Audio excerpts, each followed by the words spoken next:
You're listening to the Oneofus.net podcast network.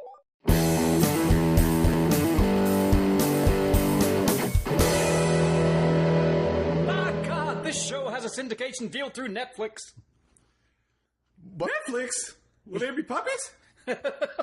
Morning. What's happening right now? We are, of course, filling what is normally a television review show with all the wonderful references you expect from Thumbtacks and Screwjobs.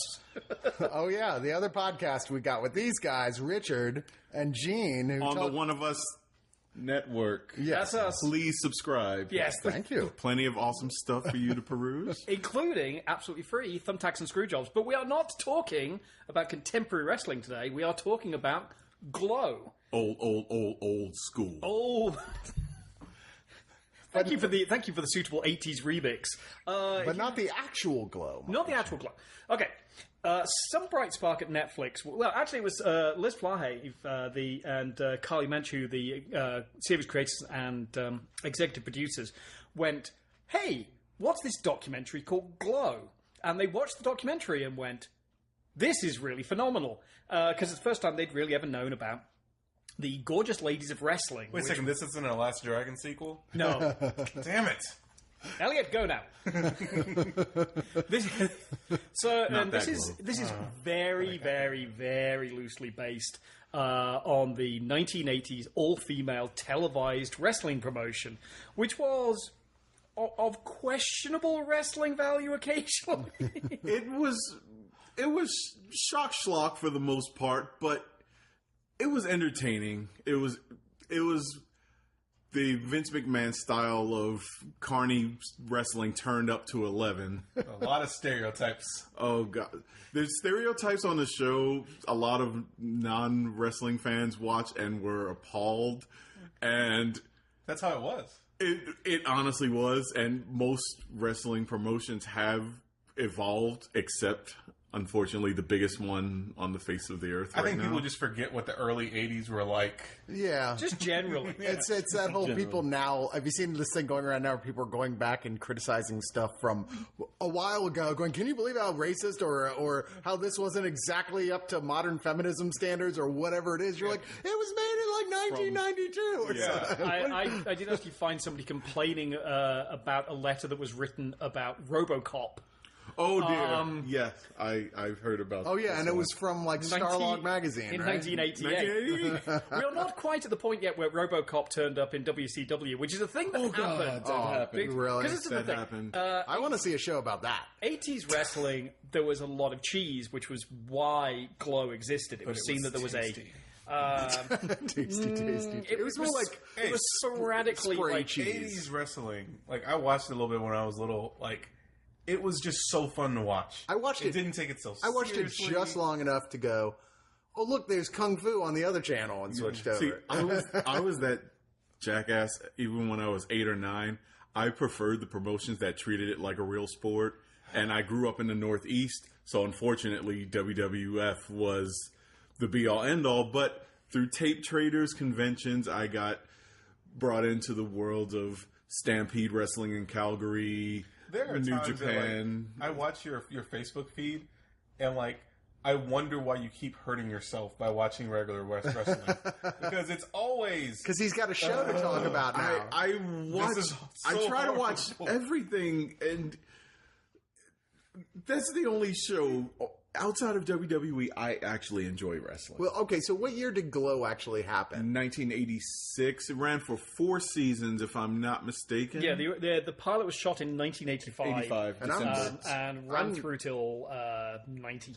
90? Okay. No, it took a hiatus. Well, was it did take a year hiatus, so the last season was a year late. Now, I'm kind of startled that with this representation of it, which seems like in terms of the racial stereotypes y'all are talking about that was on there back then, incredibly honest. I mean, the show doesn't even take more than a breath to go, should we be doing this?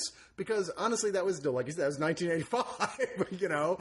And I'm waiting for the barrage of hate mail on the show who are just like, dude, it's about something that's how it was. If anyone goes back and watches the original Glow, yeah, we're not too far off. Well, you have to remember this is a point where one of the most successful and beloved films in American history, Rocky IV, comes out, which is just stereotype a go-go. I mean, it was just way more acceptable at this point, and the show is very, very honest about that. And one of the things that it really gets is that you have somebody, and then they play a character, that the wrestling persona, the gimmick, is not necessarily them, but is grounded in them. And this is what we get from the very first episode, where Allison Brie, who plays Ruth, who is a failing actress, and her friend Debbie, played by Betty Gilpin. She's retired from acting now. She was on a soap. She was put into a coma for a year, so she basically just lay on a bed. She's had a baby, and she's telling Ruth, just get married. And she's like, yeah, it just doesn't work like that. Ruth, after a great audition, the opening audition sequence really puts out the agenda of where the show is, where she deliberately reads the wrong sides in an audition because the man's part is meatier. Beautifully done sequence, which really sets out what they're doing here. And Ruth goes and auditions for Glow because there's nothing else left for her to audition for apart from porn, and she ain't doing that. But a lot of the shows... Ironically, she's already taken her clothes off in the show before she says that. I was like, wait a second, what? Like, this is... I'm not to oppose nudity, but it felt like it undercut the message of the first scene. It was just weird to me because Allison Brie's one of those actresses.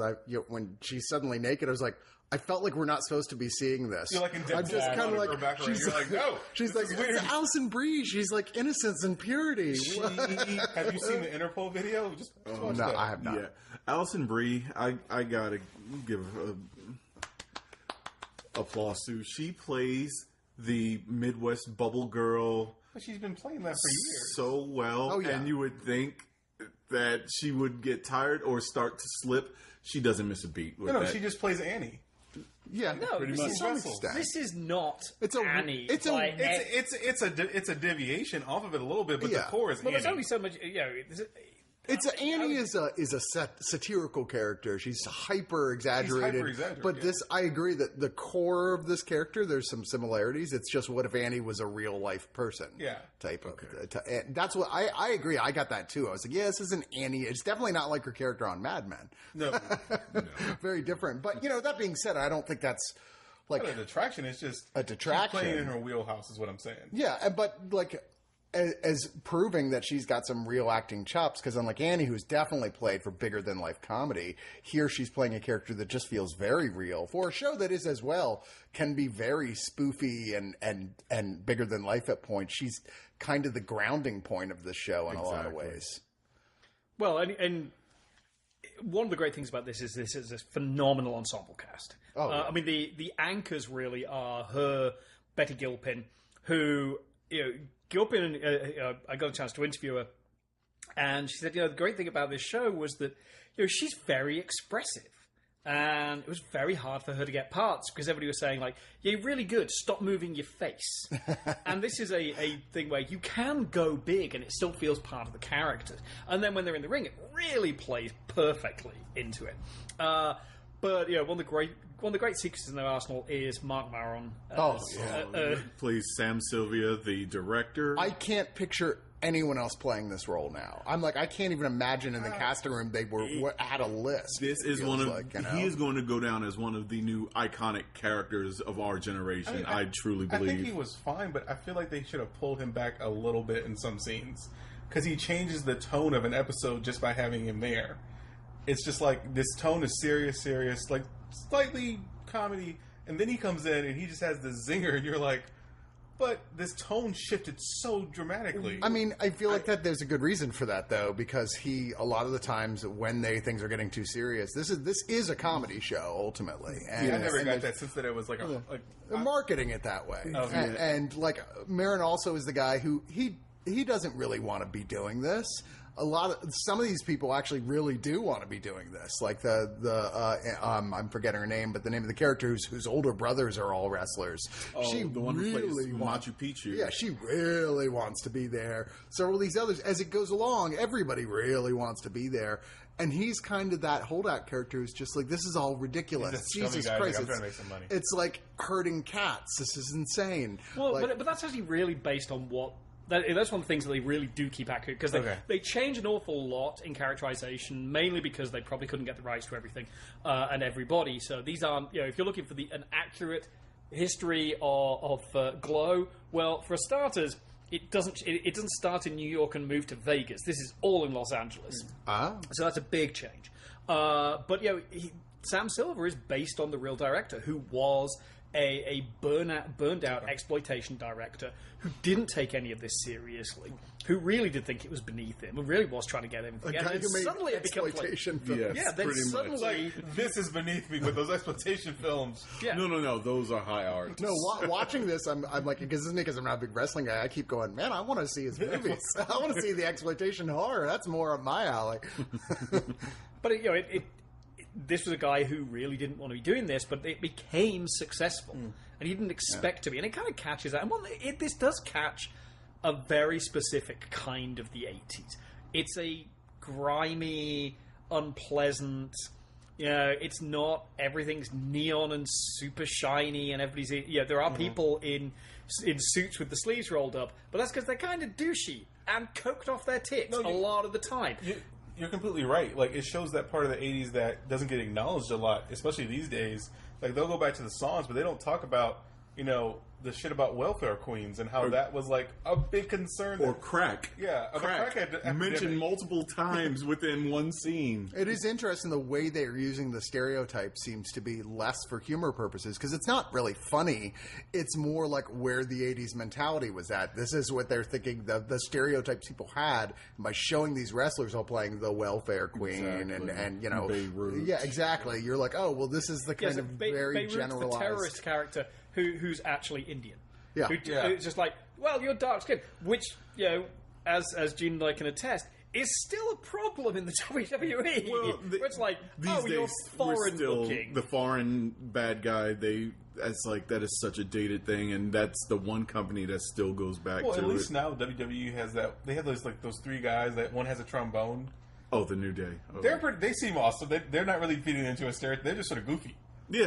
Yeah, I can agree. But they started off as basically happy clappy gospel. So Yeah. They started off as a They did. stereotype. And we've got a Okay. long tradition of Sicilians playing Arabs and Arab playing Pakistanis. Whoever. It's very problematic. The WWE's handling of race, almost as problematic as Wonder Woman's. Yes, I said it. Oh, boy. Not all Scottish people are alcoholics. I was wondering where you were going. I knew exactly. I agree. Not all Algerians are untrustworthy. But this one thing, it plays with that. Exactly. It really And plays one with thing I enjoyed about this, I love period piece shows. No pun intended. Okay, I forgot about that scene until you mentioned. But I typically 80s type shows. I always go in with a little trepidation because either it can feel inspired by the 1980s, a la The Amazing Stranger Things, or it beats you over the freaking head with the 80s. The constant referencing The Goldbergs. It feels like it beats me over the head so much that I owe it half my shit. And it forgets what it forgets what went with all that neon and that pastel. It's like there was also a lot of paranoia and a lot of racism because the Civil Rights Act had just been passed like 14 years ago. Exactly, and this walks that fine line between inspired by and beat you over the head. It really does. I would say it's drenched in the 80s, but in a good way. But in the right way, it is things like Ruth drives a beat-up yellow rabbit. Yeah. For the love of God. That was another thing they got every right. other show will go, we'll get a mid-80s Corvette and have everybody driving muscle cars. No. We were driving shitty cars from the 70s. I'm a stickler for Perfectly stuff like that, and I didn't see any 88, 89 model vehicles. These guys did good work. My favorite part was it showed just how bad kids were back then because people act like kids. Everybody acts like kids these days are the worst. Those kids fucking rob her. Kids in the 80s were awesome. Those kids had some great one-liners. And in the later sequences where we actually... Because the whole plot is basically them trying to get to the first show. Yeah. And Which seems impossible. It's this uphill struggle. None of them can wrestle. One of them comes from a legacy family. The rest of them there's one who has some stunt work experience. One of my favourite things is the fact that Welfare Queen, actually played by Kaya Stevens, aka Awesome Kong. Awesome Kong from TNA. WWE, every Japanese promotion. She's actually a wrestler. She is. She's really funny. She has a very dry sense of humor. I was shocked at how well. Typically, a lot of wrestlers that transition to acting, I will say The Rock and Batista are the exceptions. Marine 3 was awesome with The Miz. Hush, child. Maybe John Cena. The jury's still out. Jury's still out. He's good as a throw-it-in there punch-up guy. Like, not as a lead. No. A little early to say. Watch The Wall. Yeah, he is, which nobody saw, but he is really, really good. You can't see him. Aww. Sorry, go ahead. Leave again. Time out. 20 count out in this promotion. Well, it's like you said, nobody saw. It's like a slow pitch over the middle. Yeah, that's true. There's a lot of sports references in this show. But the fact that she actually restrains her wrestling ability for the much of the season, and it just looks like I thought she was going to wrestle circles around them. Yeah, and nope, she doesn't. I mean, and it is fun, kind of spotting the odd wrestling appearance. All throughout the show, random cameos. The wrestler we mentioned before, Machu Picchu, the legacy, her entire family wrestlers. I kind of figured they had to be real wrestlers because they're built like real wrestlers. The big guy is Brodus Clay. He was in. What was he in WWE? He was the Funkasaurus. I forget his name. Funkasaurus? He was Brodus Clay in WWE. I'm sorry. He was Tyrus in TNA. Okay, and also the younger looking one was Carlito. Johnny Mundo. And Johnny Mundo was the trainer who was spot on, cocky. Spot on. And the wrestling training was Chavo Guerrero Jr. He actually ran the training camp, because that's the other thing. They actually do pretty much everything. There's a few spots where they swap a couple of them out because it's like really clearly a dangerous spot. I'd heard a thing about how even Brie was like going through training for a while before this. I mean, you can actually tell from all of the close-up shots, and even some of the long shots. It's really them, and they were, and a lot of them. I read an article not too long ago. They wanted to do nearly everything themselves, and apparently someone stepped in and was like, "You're not pulling a Tom Cruise. Like, we're going to use stunt people for a few of these." Yeah, right. Because some of them are big. That said, Betty Gilpin can pull off a pretty sweet top rope plancha. Yeah, I was really. She was like, okay, this could be extremely dangerous. Took a while to get there. So what you're talking about is when she kind of jumps backwards off the top rope and which lands she did on actually say Allison was her Brie. least favorite thing to do, because that is damn scary. It is. You ever those been in a type of top ring? rope moves, you have to completely rely on the other person to catch. Right. It looks like you're putting all your weight on them, and the truth is they're like braced to catch you and break your fall. Which, those are the worst moves in professional wrestling. The moves where you're relying on the other person to catch you or to drop you correctly where you have no control over. I've had dreams about Allison Brie catching me and breaking my fall. And then she carries me into the ocean. Oh. What? Richard's looking at me very strangely right now. Yeah, it's like that's a happy dream. I was going to say, strong girl. She ain't that strong. No, she's not. Hey, I'm losing weight fast. I know. I did want to point out Machu Picchu. You were saying she's the only one with real experience on the show. And then the beautiful irony is once they get to their first match, she's got stage fright and can't perform, which I thought was laugh out loud funny. It's supposed to be like have pathos, but I was like, this is just so beautifully ironic that's that one character who actually knows what she's doing is like, I can't do that. And the one guy that kind of talked some sense into her, Sebastian, a.k.a. Bash, the producer, money person of the whole promotion. Yeah. Oh, were you Chris Lowell, rubbing your nose? Yeah, Yeah. There's a lot of the cocaine in this. He was though kind of adorably doofy though. Yeah. I thought they were going to genericize him. His douche factor was not turned up past 7.5 or 8. Yeah. He was still likable. He's a well-meaning rich douche. Yeah. I can do something nice with my money, and it's like, dude, you're still kind of a douchey. You're not as douchey as your parents. I get the feeling like he's had all this money and he's had no idea what to do with it, and he hasn't had much motivation because he really hasn't had had been pointed to anything. So he's just been partying and doing all this coke. And he starts realizing once he's found this thing, he's like, I actually really love this and I want this to work. And he becomes less douchey as the show goes along. You actually kind of root for him to become less of a douche. as Mark Maron as well is a big sort of like starts off like, oh, for fuck's sakes, here we go. She's just nasty to everybody. But as it goes along, he actually starts to really fall in love with these girls. And kiss somebody during it. This is a full spoiler review, so. Yeah. It's a major problem. What? Like, it just, for me, it wasn't sold. It was like this, like, it was obvious from the beginning that there was something going on there. Mm-hmm. And then when it was sold, it just was sort of, it felt like it was glossed over. Like, if I had one big problem with Glow, is that it suffers from almost like Orange is the New Black first season, where same showrunners, right? They were writers on there. I don't believe they were the showrunners. Yeah, but Jenji Cohen, who she was involved in this showrunner, I believe, and she wrote one episode. I think she wrote episode 7. Yeah, they have a great main actress, and I'm not saying Allison Brie didn't do a good job. But I feel like next season they're probably going to flesh out a lot of these other characters a lot more. Because a lot of them, you're like, they get enough screen time at the first, and then they all but disappear as far as actors. And they're great actresses. You only, this is a 10 episode, 10 half-hour episodes. Yeah, 29 to 37. I mean, the longest episode is the first episode, which is 37, and after that, they're 29 to 32. So you've only got a limited amount of time to flesh out all the characters, and it does feel like they're going to build those out, which they're pretty clearly heading for season 2. And it seems like this has been very successful so far. I mean, it was one of those everyone was talking about it shows, the watercooler show. I'd be shocked. I don't even know if they've announced if there's season 2, but not as of yet. But they're still in the publicity round for right. This, so one thing that typically I'm the one that always complains shows need to run lesser episodes per season. This was the one time I think 2 or 3 more episodes to really flesh out some of the supporting cast, and 2 or 3 turned out to be major plot points that felt a little out of nowhere. That really only got like 1 or 2. I don't want to go into spoiler territory. No, we're in a full. This is a full review spoiler. For people who've seen the show. So, okay. Yeah.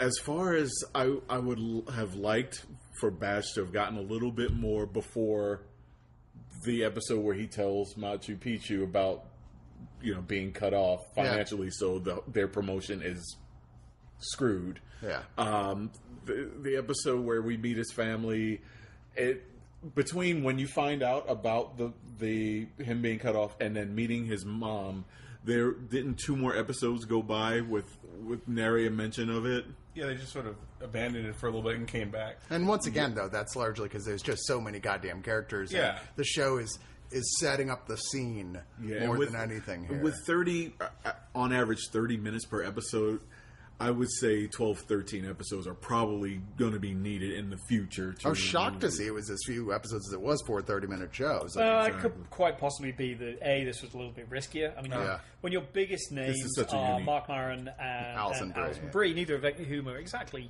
huge draws. I bet you anything they're going to get some big names showing up next season because of the success of this thing. I don't think they need it.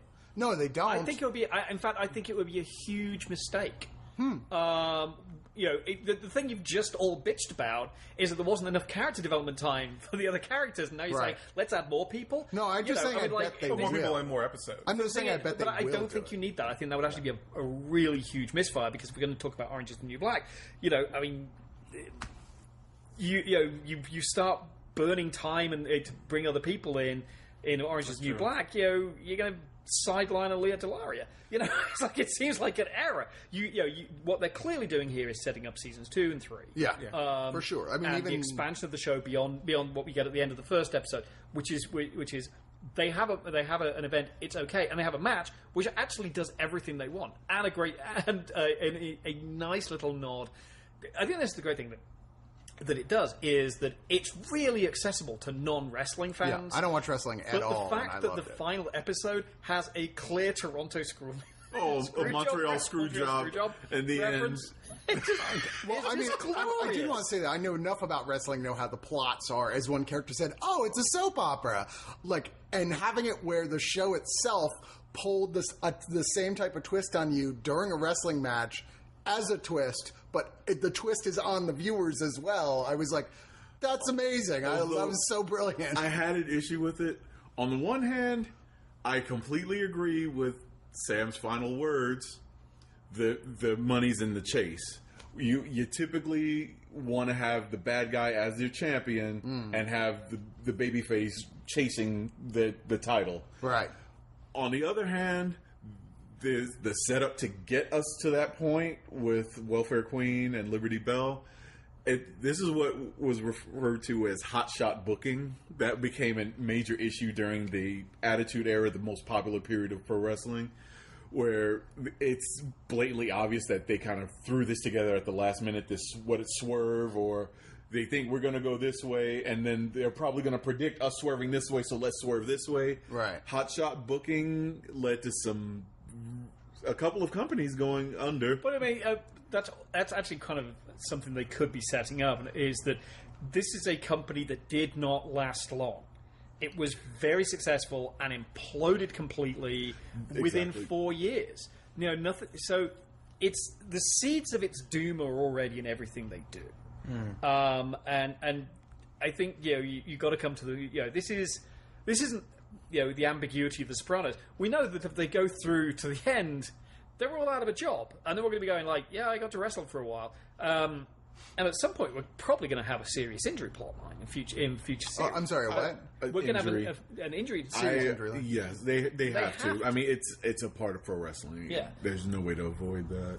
But I think its accessibility to a non-wrestling audience, I think, is the best thing, while still being respectful of a great American art form that doesn't get any respect in the mainstream media at all. Respect to a certain extent. Once again, this is the fanboy in me. The people that were supposed wrestling fans, this is, like I said, this is just me nitpicking. There's a certain way you get in and out of the ring, how you climb into the ropes. And which is understandable for the actresses who don't know anything about professional wrestling, but when you have diehard fans like Bash, like Machu Picchu, they're all just kind of sliding awkwardly over the ropes. And like these two, or even Cherry Bomb, that character. I will give the excuse. Machu Picchu should know how to get in and out better. Yes. But I mean, I think that's kind of a relic of the fact that her parents haven't wanted to train her. This is the way that she gets into wrestling, that she is caught in the position of being both the legacy and the reject from her family because they don't want her to go into wrestling. Exactly. Because women didn't wrestle at this point. I mean, you got to remember the other thing about Glow is that women's wrestling was basically illegal in America for decades. Because it was 56 through, when was it? Because Fabulous Moolah holds the belt forever. The longest. So wait, if there was female wrestling, and then they literally outlawed it? It wouldn't, because wrestling, because it was historically treated as an actual sport, and still is in a lot of states. In fact, in most states, I think it had to be licensed, and most states just wouldn't license female wrestlers. So that's why the record for the longest title hold will never be broken. Because Fabulous Moolah had that belt forever. I mean, it was literally best part of 3 decades that she held it because she wasn't allowed to legally defend it. So all her bouts were unofficial. But because she couldn't legally defend it, she could never legally transfer the belt. So this was they don't touch on that because I think that's a little bit too much deep history, but it was still a relatively new thing to have women wrestlers. Exactly. Speaking of not allowed to use, the few times we got to see the girls sitting around watching matches, I thought there were going to be some rights issues as far as what they can and cannot use. I mean, they were watching a match with Gorgeous George. Oh yeah, and I know that reference. Okay, Steve Rogers. And they have, they've got Ric Flair turns up in archive footage, and so does Hulk Hogan, which clearly proves that they got on somebody's right side with the WWE. But the WWE will license to a lot of people as long as you're not using too much. And it was a couple of the more famous moments anyway, which they're not too bad about allowing people access to the archive. Mainly because it's one of their biggest resources economically. I suspect Netflix paid out the nose for it because it would have been. It's something that makes it a little bit more grounded in the era, and it makes it feel like, oh yeah, this is really a wrestling show. Because of course they're going to watch this. Instead of a bunch of no-name wrestlers. Yeah, not finding some shit from Mid-South that the WWE didn't buy the rights to. Or Southpaw Championship Wrestling. No, I'll say the only thing. Todd, you're an embarrassment to all of us. I mean, I'm sure there's some truth to stuff like this happening, but the only thing I was kind of like, where my suspension of disbelief went out the window, was that anyone thought it was a good idea for there to be 2 old lady wrestlers, the Rosenblatts. I was like, no, I have seen worse. There's something similar to that in Glow, actually. Yeah, I think they were. Like, I've seen far the more. Desperate Housewives, or Yeah, that sounds right. but Desperate Housewives are hot. But they were older. They were way older. I know these characters. Well, I was just watching in the show. Oh, I'm sorry, the Housewives. Now, watching in the show, you're like, I mean, they're supposed to be like the old biddies, and you're like, really? For gorgeous ladies of wrestling? And when they do the whole thing with them coming out as the Clan versus the Black Power girls, I was like, who team up together against them, I was like, that was amazing. You can see why that set that crowd on fire. And then you're like, wait, they're back to the biddies again? Well, I guess people were actually still scared of the Clan at that point. There was a tag team in Glow. Still scared of the Clan. Well, in your general person, the Clan was the Clan was more omnipresent in the 80s than it is now. I mean, like anybody, they popped up a lot more often. But now it's just like a couple assholes who turned out they ran for Congress. Okay, just so we're clear. I just don't want somebody to listen to be like, he thinks he's not afraid. Oh, no, there are racists everywhere, no question. Just, but look at Clan. Come on, it's not cool anymore. No. There is a long and honorable tradition of really horrible gimmicks. Yeah. I mean, WCW had basically a Argentinian Nazi at one point. What? Seriously? There is a lot of WWE Muhammad Hassan. Yeah. What was the Iron Sheik kind of giving a lot of shit for his whole shit? Nikolai Volkov. Yokozuna.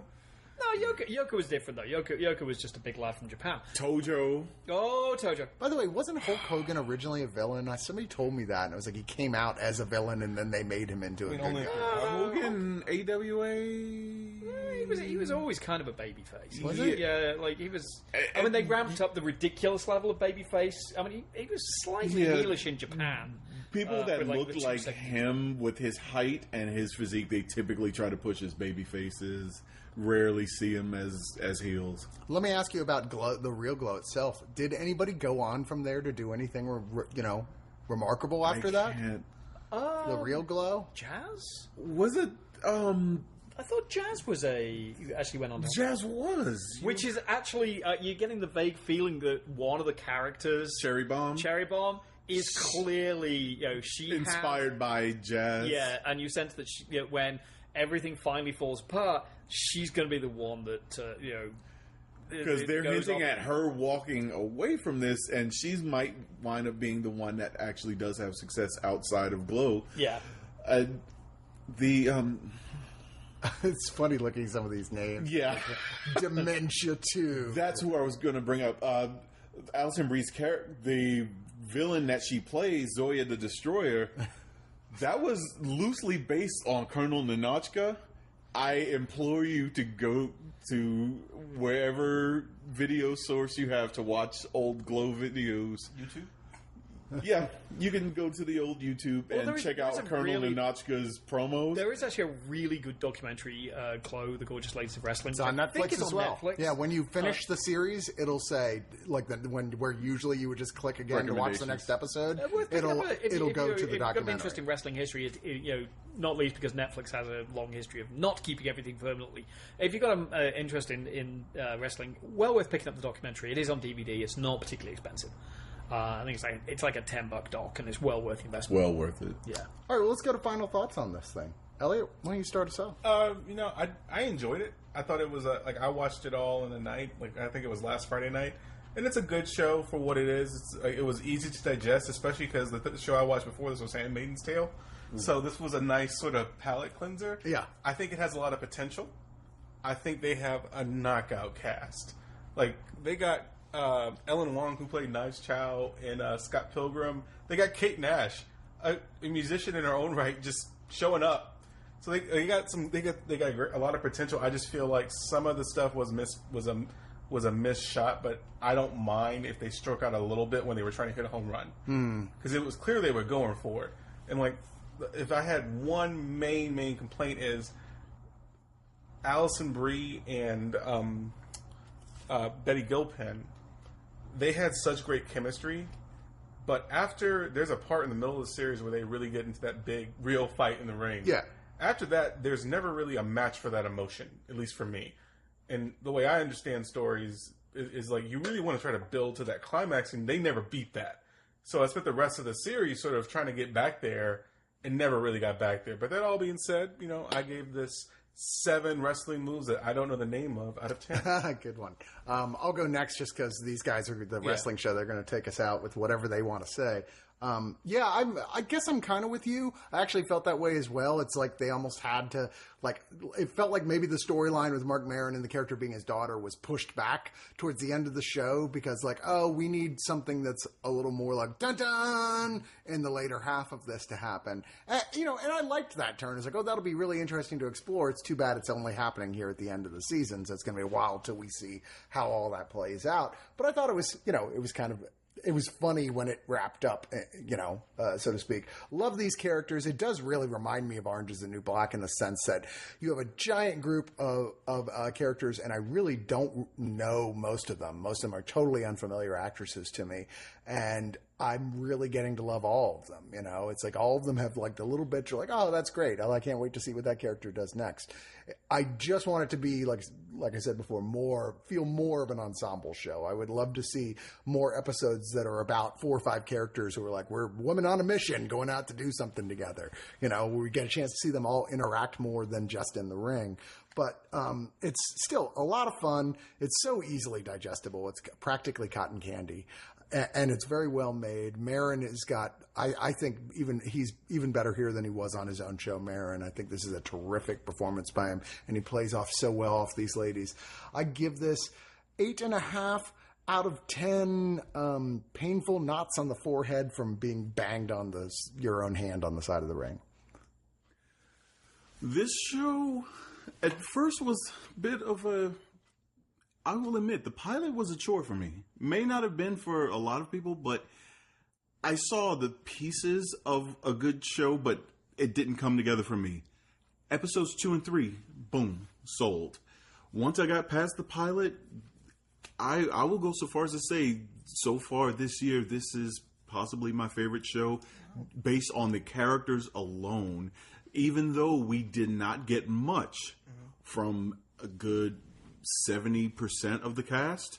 The snippets we got of Party Girl Melrose. Oh my gosh, it was so good. Or the drill sergeant like Cherry Bomb. It gave me enough. I feel like I'm watching Hippolyta mold Wonder Woman out of clay. That's what season 1 of Glow felt like for me. That is like the best reference ever on One of Us. Like, I'm not being sarcastic. That was fucking awesome. I'm going to go so far as to give this 8.5 out of 10 Canadian destroyers that I hope we never see these actresses try to pull off. I think there's a good argument for never watching anybody try to pull off a Canadian destroyer. Look up that move. It is the least convincing thing in wrestling ever. And possibly the most dangerous. Yeah. Huh. This is one of those rare shows that wants to have its cake and eat it, and you know what? Manages it. Delicious. Yeah, that it wants to be respectful of wrestling, and it is. And it wants to make it accessible to people who don't care about wrestling, and it is.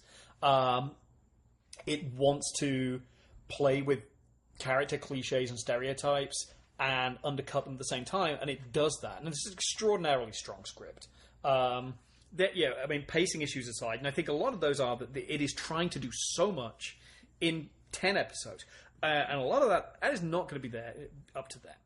That is going to be up to Netflix saying, here's the amount of money you have, and here's how many episodes you have. And Netflix is getting a lot... It's getting tighter on the purse strings with actually having some cancellations.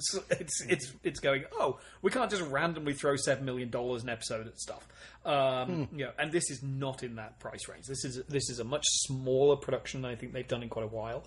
But it works.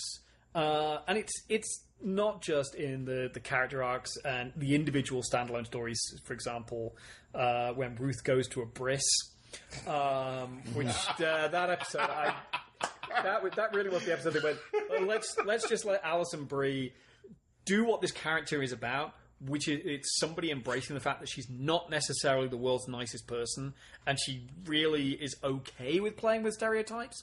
In a way that some of the other characters aren't necessarily. But she's just damn funny in that part. But it's the little details, like the fact that when they actually do get their wrestling costumes, they're not staying still. This is something my wife noticed when she went, and she said, like, yeah, well, back then you didn't have clothing tape that glued everything in place. Stuff disappeared into crevices. And it's little moments like that that are just like somebody was paying attention to what this story really is. Yes, it's imperfectly paced, but the bones of where it's going to go, I think, are so well placed. And the options for what they can do and who they can concentrate on. And characters, like Gail Rankin as Sheila, the she-wolf. Which is she has some of the best silent comedy moments that I think anybody's pulled off in a show in quite a while. I think this is smart, it's humane, it's funny, the wrestling is actually good, even the bad wrestling is done right. I gotta give this 9 out of 10 hold moves. And these guys should know, because they're on the podcast on Oneofus.net, Thumbtacks and Screwjobs. Tune in regularly. As regularly as they give me episodes to put up. Well, and it's going to be a busy month. Shameless plug here. We will in the next one we will be talking about Money in the Bank. As well as this upcoming... as well as and I got to send you all the WWE comic books so y'all can review them. Oh, yes, as well as Great Balls, the upcoming Great Balls of Fire. Poorly named pay-per-view. What's been happening in Ring of Honor, Cody Rhodes. The G1 USA tournament from New Japan. And the first 7-star match of the year. Are you really giving it 7 stars? Are we going? Has Dave Meltzer opened the floodgates of giving matches more than 5 stars? When Dave Meltzer says that Okada Omega is 7 stars. Well, I thought it said 6.5 stars. Did he? What is happening right now? It's a wrestling thing. Tune in and you'd understand. Fair enough.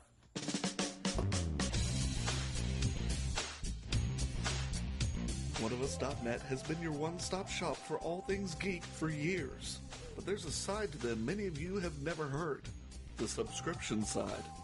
Subscribe and listen to great podcasts like The Breakfast Pub, The Original Gentleman, and the Watch a Movie With Us series. Head on over to Oneofus.net and don't forget your towel.